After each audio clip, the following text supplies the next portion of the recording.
In G98.7 FM, The Way We Groove, Mark and Gem, 6 to 10. And early on the front page news headlines at 7:10, we spoke a little bit on an article that was in the Toronto Star yesterday. And we have the privilege to actually speak to the author that sent in the article, Chanicka from York District School Board Administration. How you doing? I'm good, thanks. Good. You don't sound ready to talk, bro. I was thinking about what I wanted to say. Okay. Okay.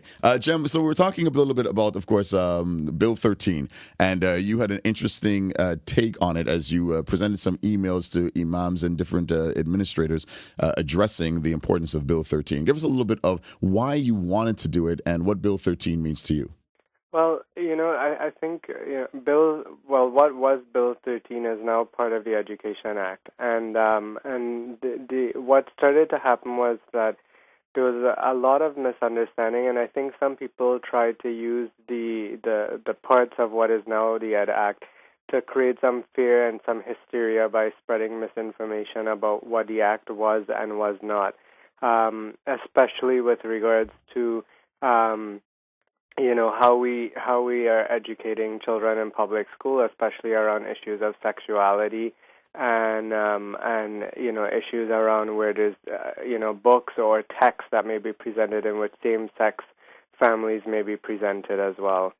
And so in dealing with some of the I don't know, other than fear and panic that started to be generated. What started to happen was that people started presenting these form letters to many schools across multiple systems, not just our own, saying that they want their children withdrawn from classes or to be notified in the event of with a list of several things. And the public school system is very much a secular school system, but it strives really hard to protect the rights of all children. Mm-hmm. They are most vulnerable members of society, and really, public education is about being the cornerstone of the society we want to build. And so, in trying to understand what it is we want in the future, we have to sometimes navigate complex issues. Sexuality and spirituality tends to be one where people think that there has to be a lot of conflict, and sometimes people, honestly, with ill intent, try to manipulate it to get people wound up to serve their own agendas, not the agenda of public education. Mm-hmm, mm-hmm. And so do you think the problem is more with Bill 13 or with how parents and administrators are taking it in? No, I think there's a real misunderstanding about what it is, the components of what Bill 13 was. Mm.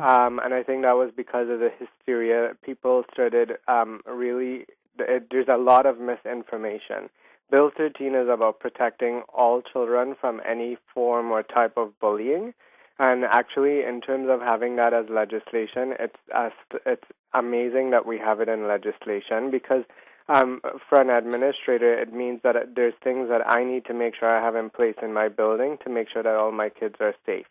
And I think a big part of it is not understanding the difference between what it is people were doing was confusing components of what was Bill 13 with the physical and the health and physical education curriculum, which are two completely different things. So you're saying just because we're protecting our students who are gay doesn't mean that the curriculum is trying to convert people or trying to convince children to be gay? But it also is an umbrella for everybody who falls under the same type of bullying or stigma of different things, not only just homosexuality, but it could be religion, it could be of cultural backgrounds, mental health issues, all that kind of stuff. Absolutely, and I think that has to be what we take from this. Public schooling can be a place where we're trying to convert kids from any kind of belief to another kind of belief, but we definitely need to expose them to understand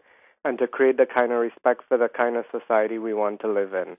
Well, we definitely appreciate somebody like you who took your position of being an administrator, of vice principal, and taking yourself out to put your opinions out there, make them known. Because I know that you're putting It's yourself a difficult stance. you're putting yourself on the block there, Brian. I let you know that we're all there behind you because I know it's something that is not easy to say, but you do it with a lot of oomph.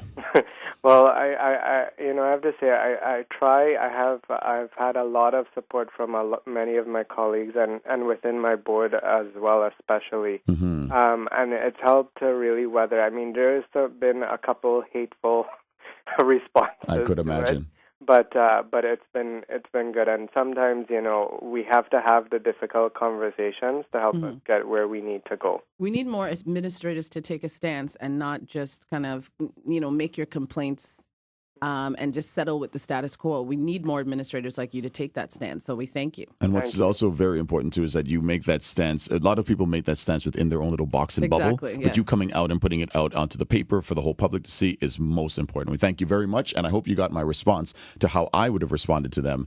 But we'll talk about that later. Thank you very much. Thank you very much for your time, Jiwan Chanicka from York Region District School Board. Thank you very much for your call in, man. All right, no problem. And Jem, give the man a lick upside the head every so often. Oh, regularly. Yeah, and I wanted to apologize that he sang the other day. Wow. So sorry.